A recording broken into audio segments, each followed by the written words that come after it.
Hai semuanya, kami dari kelompok 6. Hari ini kami ingin membahas tentang penanganan pencemaran mikroba pada produk susu.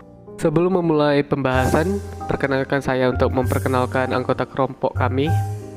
Ada Rinaldo, Ferdi, Morifa, Rio, dan Pascalis. Langsung kita mulai pembahasan kita. Pertama ada sifat visi air susu. Yang pertama, warna. Warna susu itu pada umumnya putih kekuningan. Nah, sifat yang kedua itu adalah sifat rasa dan bau. Nah, bila susu Anda berasa asam, manis, atau pahit, itu berarti susu Anda rusak karena terlalu lama disimpan, alias basi ya. Nah, kalau susu Anda berasa hambar, itu berarti karena terlalu banyak ditambah oleh air. Nah, normalnya susu itu rasanya agak manis dan agak gurih umami gitu karena mengandung laktosa dan lemak. Nah, sifat yang ketiga itu pH. pH susu normalnya berkisar antara 6,6 sampai 6,7, yang artinya pH susu itu basah. Nah, bila keasaman susu berada di angka 0,24% atau lebih, itu berarti susu itu rusak atau basi. Dan yang keempat adalah sifat kekentalan. Nah, kekentalan susu itu pada normalnya berkisar antara 1,5 sampai 1,7 cp. Nah, bila kekentalan susu lebih dari 2 cp, maka susu itu dapat dinyatakan sebagai susu yang rusak.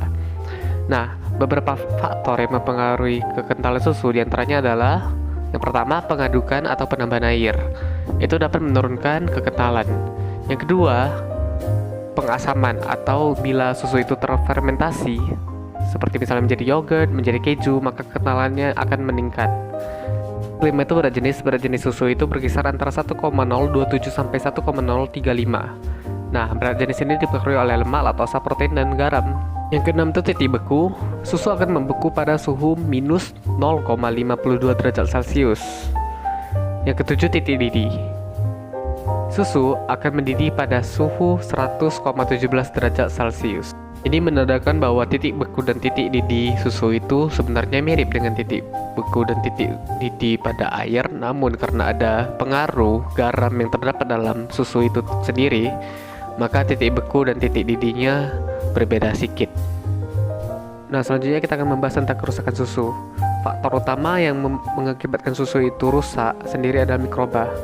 Nah, ada mikroba yang mencemar susu itu sebelum terjadi pemerahan, atau berarti mikrobanya itu terdapat di puting. Ada juga mikroba yang merusak setelah terjadi pemerahan atau saat melakukan pengolahan.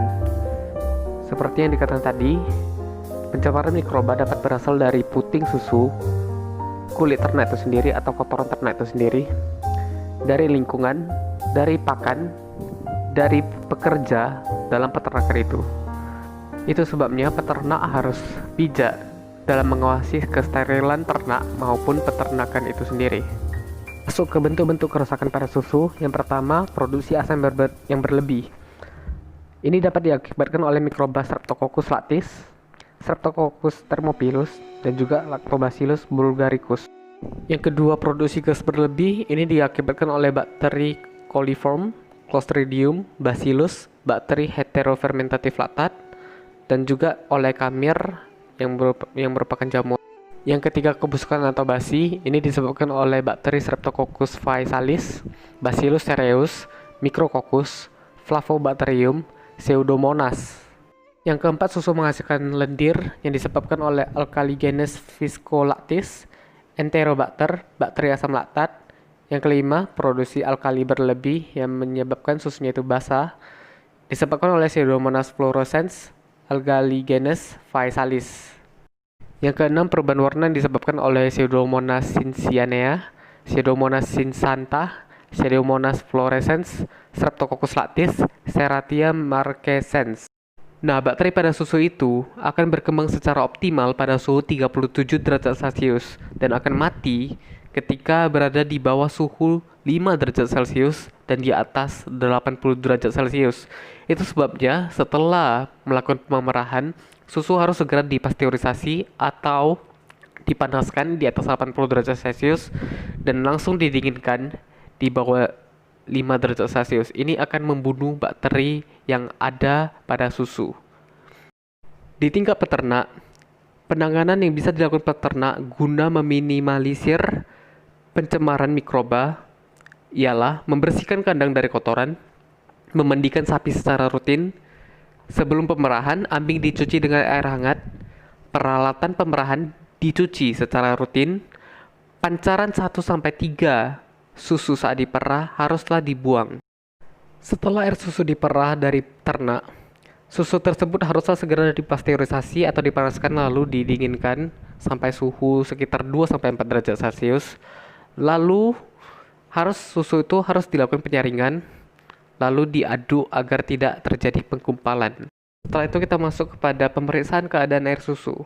Yang pertama adalah uji rasa, warna, dan bau. Yang kedua adalah uji masak didih. Yang ketiga adalah uji alkohol. Yang keempat adalah uji derajat asam. Yang kelima adalah uji reduktase atau uji bakteri yang dapat menghasilkan enzim reduktor. Yang keenam adalah uji peragian. Yang ketujuh adalah uji katalase. Dan yang terakhir adalah uji sedimen atau endapan. Lalu uji kualitas air susu dapat dilakukan secara kimiawi, yaitu yang pertama uji berat jenis, yang kedua uji kadar lemak, yang ketiga uji protein, dan yang keempat uji kadar laktosa. Syarat kelayakan kualitas susu secara fisik dan kimiawi dapat secara spesifik dilihat melalui tabel di bawah ini. Oke, sekian pembahasan tentang pencemaran mikroba pada susu oleh kami.